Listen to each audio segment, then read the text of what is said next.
اعوذ باللہ من الشیطان الرجیم بسم اللہ الرحمن الرحیم۔ میرے معزز سامعین کرام، السلام علیکم ورحمۃ اللہ وبرکاتہ۔ تو پیارے پیارے بہن بھائیوں، آج میں جو واقعہ آپ کے ساتھ شیئر کروں گی، یہ نبی کریم صلی اللہ علیہ وآلہ وسلم کے زمانہ اقدس میں ایک صحابی رسول تھے جو رات کو اپنے گھر میں آرام فرما تھے۔ انہیں پیاس لگی تو انہوں نے اپنی بیوی سے پانی مانگا۔ ان کی بیوی صحابیہ عورت تھی۔ وہ پانی لے کر آئی تو خاوند سو چکے تھے۔ وہ عورت اتنی خدمت گزار تھی کہ پانی لے کر کھڑی ہو گئی۔ جب رات کا کافی حصہ گزر چکا تو صحابی کی آنکھ کھلی تو یہ دیکھ کر حیران رہ گئے کہ ان کی وفادار بیوی پانی لے کر کھڑی ہے۔ پوچھا، تم کب سے کھڑی ہو؟ اس صحابیہ عورت نے جواب دیا، جب آپ نے پانی مانگا تھا میں پانی لے کر آئی تو آپ دوبارہ سو چکے تھے، اس لیے میں نے آپ کو جگا کر آپ کے آرام میں خلل ڈالنا مناسب نہ سمجھا اور سونا بھی گوارا نہ کیا، کیونکہ میں نے سوچا کہ ممکن ہے پھر آپ کی آنکھ کھلے اور آپ کو پانی کی طلب ہو اور کوئی پانی دینے والا نہ ہو، کہیں خدمت گزاری اور وفا شعاری میں کوتاہی نہ ہو جائے، اس لیے میں ساری رات پانی لے کر کھڑی رہی۔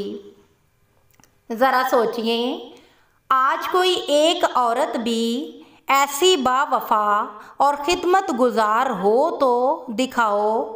آج اگر خاوند پانی مانگے تو بیوی 100 باتیں سناتی ہے، لیکن ان عورتوں کی وفا شعاری بھی دیکھو۔ جب اس عورت نے کہا میں ساری رات کھڑی رہی، اس صحابی کی حیرت کی انتہا نہ رہی۔ وہ فوراً اٹھ کر بیٹھ گیا اور اپنی بیوی سے کہنے لگا، میں تمہاری خدمت گزاری سے بہت متاثر ہوا ہوں اور بہت خوش بھی ہوا ہوں۔ آج تم جو مانگو گی میں ضرور پورا کروں گا۔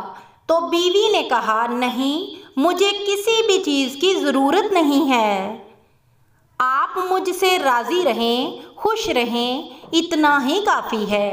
لیکن جب صحابی نے زیادہ اصرار کیا کہ آج تمہاری خواہش کو پورا ضرور کروں گا، تو اس کی بیوی نے کہا، آپ ایسا کریں کہ مجھے طلاق دے دیں۔ تو صحابی یہ سن کر بہت پریشان ہوئے، ان کے پیروں کے نیچے سے زمین نکل گئی کہ اتنی خدمت گزار اور وفا شعار بیوی نے کیا مطالبہ کر دیا ہے، لیکن چونکہ وعدہ کر چکے تھے تو بولے، میں تمہاری خواہش ضرور پوری کر دوں گا، لیکن پہلے رحمت عالم صلی اللہ علیہ وآلہ وسلم کی خدمت میں آپ کے مشورے سے جو فیصلہ ہوگا اسی پر میں عمل کروں گا۔ چنانچہ صبح صادق کا وقت ہو چکا تھا۔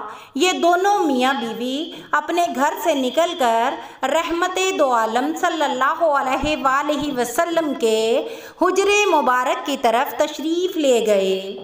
راستے میں ایک گڑھے میں صحابی کا پاؤں پھسل گیا تو وہ گڑھے میں گر پڑے۔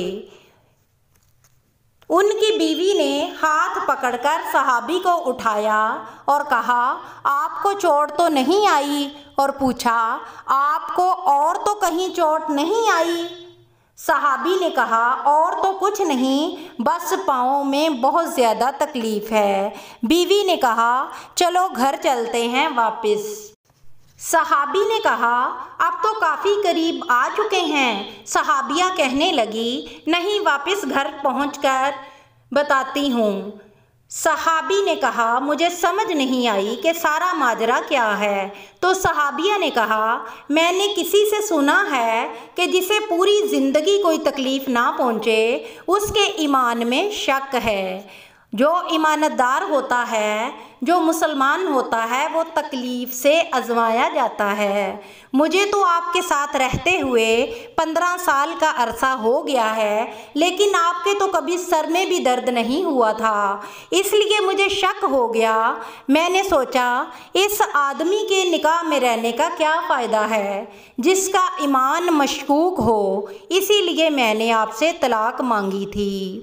لیکن جب راستے میں آپ کو تکلیف آئی تو میرا شک رفع ہو گیا کہ الحمدللہ آپ تکلیف میں آزمائے گئے ہیں اور آپ نے صبر بھی کیا ہے اس تکلیف پر۔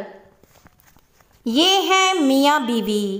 آج کل تو میاں بیوی کی لڑائی زیوروں، کپڑوں، گھر اور مکان اور اخراجات پہ ہوتی ہے، دین اور ایمان کی بات تو کوئی پوچھتا ہی نہیں ہے۔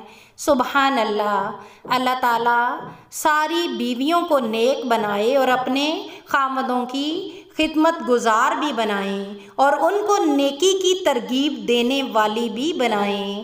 اللہ تعالیٰ ہم سب کے حالوں پہ رحم فرمائے اور ہمیں نیک بنائے، آمین۔